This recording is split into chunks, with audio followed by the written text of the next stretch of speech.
నమస్తే. ఇప్పుడు మీరు చూడబోతున్న వీడియో ఖచ్చితంగా మీకు ఉపయోగపడుతుంది, నచ్చుతుంది కూడా. మరి మీకు నచ్చిన విషయం నాకు తెలియాలి అంటే ఈ వీడియోని మీరు లైక్ చేయాలి, షేర్ చేయాలి, అలాగే మన ఛానల్‌ని సబ్స్క్రైబ్ చేయాలి. మీ సపోర్ట్‌ని నాకు అందిస్తారు కదూ! ఓకే. ఇప్పుడు వీడియోని స్టార్ట్ చేద్దాం. నేను మీ జయశంకర్ సిస్లా. మన పిల్లలకి పుట్టిన తేదీని అనుసరించి బలమైన సంఖ్యాబలంలో పేరు పెడదాం. సమాజానికి దేశానికి బలమైన పౌరులనిద్దాం. ఏ ఇంట్లో కూడా అర్ధాయుష్ మరణాలు లేకుండా చేద్దాం. నమస్తే. Welcome to our channel. నేను కుపా పద్మిని. ప్రస్తుతంతో పాటు ప్రముఖ ఆధ్యాత్మికవేత్త, ఆస్ట్రోన్యూమరాలజిస్ట్, వేదిక్ వాస్తు స్పెషలిస్ట్, శ్రీ విద్య మరియు హనుమత్ ఉపాసకులు బ్రహ్మశ్రీ డాక్టర్ శివయోగి సిస్లా జయశంకర్ గారు మనతో పాటు ఉన్నారు. మాట్లాడదాం. సార్ నమస్తే సార్. నమస్కారం అమ్మా. ఆయుష్మతి భవ. సార్, కొన్ని తీరని కోరికలుగా కొన్ని మిగిలిపోతుంటాయి మన మన జీవితాల్లో. ఇల్లు వన్ ఆఫ్ ద విషెస్ అని చెప్పొచ్చు. డెఫినెట్ గా అది మేము అనుకుంటున్నాం కానీ తీరట్లేదు ఆ కోరిక అని చెప్తూ ఉంటారు. అలాగే ఏదైనా చదువు సాధించాలంటే మరి దానికి ఒక లిమిట్ ఉంది. దాటిపోయిన తర్వాత అయితే రిగ్రెట్ అయితే ఉంటుంది. నేను చదువుకోవాలనుకున్నాను, చదువుకోలేకపోయాను. ఇదైతే తీరేటటువంటి పరిస్థితి ఉండొచ్చు, ఉండకపోవచ్చు. బట్ ఇళ్ళు, తర్వాత వాకిళ్ళు, పొలాలు, స్థలాలు ఇవైతే తీరే పరిస్థితి ఉంటుంది. కానీ ఆ కోరిక నెరవేరట్లేదండి. మేము టార్గెట్ పెట్టుకుని ఆ టార్గెట్ ని రీచ్ కాలేకపోతున్నాం అన్నప్పుడు ఏంటి సార్, దానికి ఏంటి సొల్యూషన్? అంటే ఒక విధంగా చెప్పాలంటే మన శక్తికి మించి ఒక కార్యక్రమాన్ని మనం సంకల్పిస్తే అది నెరవేరడానికి ఏం చేయాలని అడుగుతున్నారు మీరు. శక్తికి మించి అంతేగా. ఒక ఇల్లు అయినా ఇల్లు కట్టి చూడు, పెళ్లి చేసి చూడు అంటారు. ఏంటి, ఒక ఇంట్లో ఒక మ్యారేజ్ సంకల్పమైనా ఖర్చు చూస్తే ఇంతే ఉంది, మన దగ్గర ఇంతే ఉంది, ఇదన్నీ ఎట్లా నిర్వహిస్తాం ఏంటి, ఏదన్నా కానీ మన సంకల్పించుకున్న కార్యక్రమం మన శక్తికి మించి మనకు భారంగా ఉంటే మనం ఆశ్రయించాల్సింది ఆంజనేయ స్వామి. సో ఆంజనేయ స్వామిని ఆరాధించడం ద్వారా, ఆంజనేయ స్వామి మంత్రాన్ని జపం చేసుకోవడం ద్వారా ఒక 41 days నియమనిష్టలతో ఎవరైతే, అంటే మీ కార్యక్రమం యొక్క డెన్సిటీ, అంటే అది ఎంత పెద్దది అనే దాన్ని బట్టి ఇది ఎన్నిసార్లు చదువుకోవాలనేది ఆధారపడి ఉంటుంది. ఏంటి, సో 11 సార్లు చదువుకోవచ్చు, 21 సార్లు చదువుకోవచ్చు, 108 సార్లు చదువుకోవచ్చు. ఈ మంత్రాన్ని తదేకంగా ఆంజనేయ స్వామిని, ఆయన మీ కార్యక్రమాన్ని ఆయన పాదాల దగ్గర ఉంచి, స్వామి నాకు ఈ కార్యక్రమాన్ని నెరవేర్చు, నన్ను ఈ సంకల్పంలో సంకల్ప సిద్ధుణ్ణి చేయి, నాకు ఈ కార్యక్రమం సఫలీకృతం అయ్యేటట్టు చూడు అని ఆయన పాదాలని వేడుకుంటే తప్పకుండా మనం ఆ కార్యక్రమాన్ని జయించగలుగుతాం.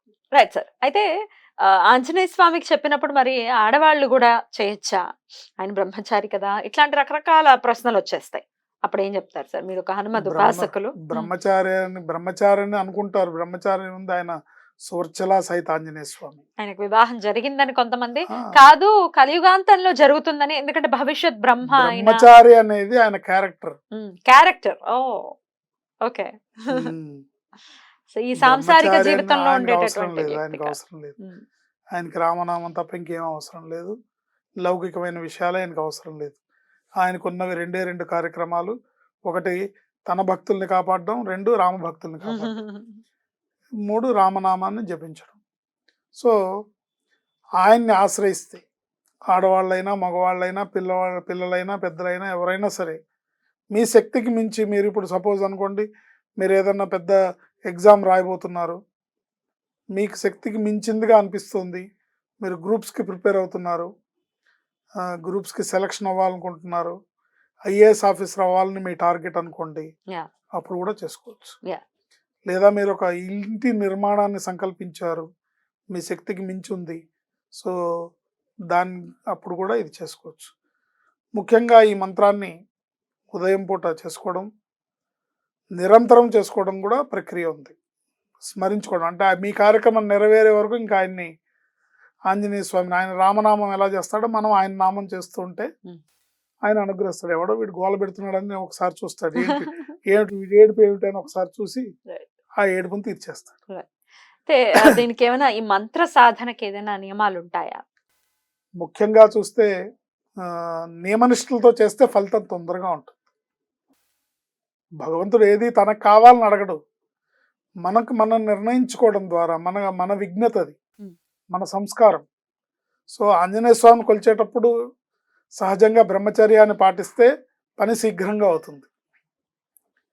ఏంటి? ఉమ్, మేమెక్కడ పాటిస్తామండి అంటే అక్కర్లేదు, ఆయన చేయమని ఆయన ఏం చెప్పలేదు. ఉమ్, బట్ మన కార్యక్రమం యొక్క మనకి నెరవేరాల్సిన పని యొక్క తీవ్రతను బట్టి దాన్ని మనం నిర్ణయించుకుని ఒక 41 రోజులు దీక్షగా బ్రహ్మచర్యాన్ని పాటిస్తూ రోజుకి 108 సార్లు ఈ మంత్రాన్ని జపిస్తూ నిరంతరం మనసులో ఈ మంత్రాన్ని స్మరిస్తూ ఉమ్, మంగళవారం శనివారం ప్రత్యేకంగా ఆంజనేయ స్వామికి గుళ్ళోకి వెళ్ళి ప్రదక్షిణాలు చేసి గుళ్ళో పూజ చేయించుకోవటమో, లేకపోతే ఇంట్లో మీరు పూజ చేసి అప్పాలు గారెలు నైవేద్యం పెట్టడమో.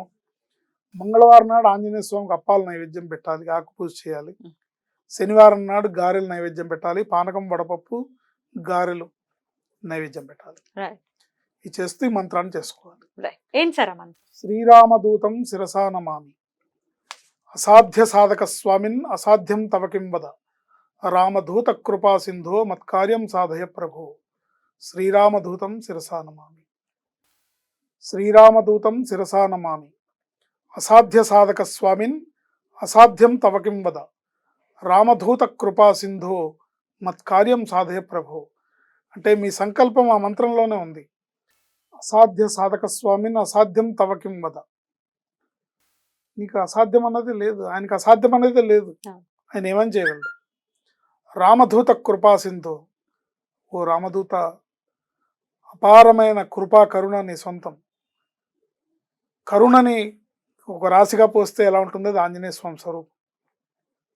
Right. రామదూత కృపా సింధు మత్కార్యం సాధయ ప్రభు, నా కార్యక్రమాన్ని చేసి పెట్టవయ్యా, నా పని చేసి పెట్టవయ్యా అని ఆయనని వేడుకోవడమే ఈ మంత్రం యొక్క అర్థం.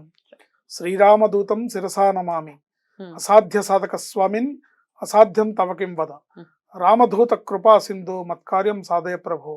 శ్రీరామదూతం శిరసా నమామి. Only మంత్రమేనా sir? పూజ ఏమైనా చేసుకోవచ్చు?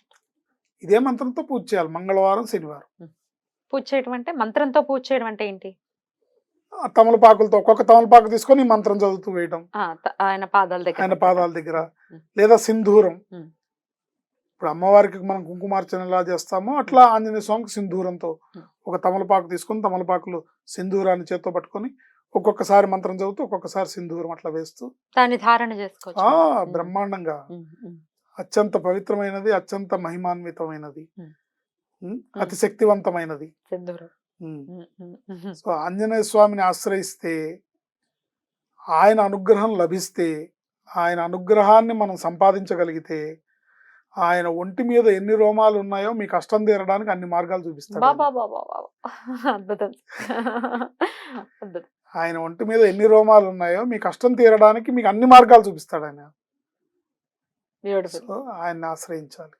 అయితే హనుమన్ మంత్రాలు చేసే వాళ్ళకి, హనుమంతుడిని ఆశ్రయించే వాళ్ళకి తెలుసుకోవాల్సిన విషయం ఏంటంటే, ఎన్నిసార్లు ఆంజనేయ స్వామి మంత్రం చేస్తున్నాము దానికి చాలా అద్భుతంగా తెలియజేశారు sir. Thank you so very much. అనుభవించిన వాడిని కదా. అదే అదే తెలుస్తుంది, అది కనపడుతోంది. Thank you so much sir. నమస్తే.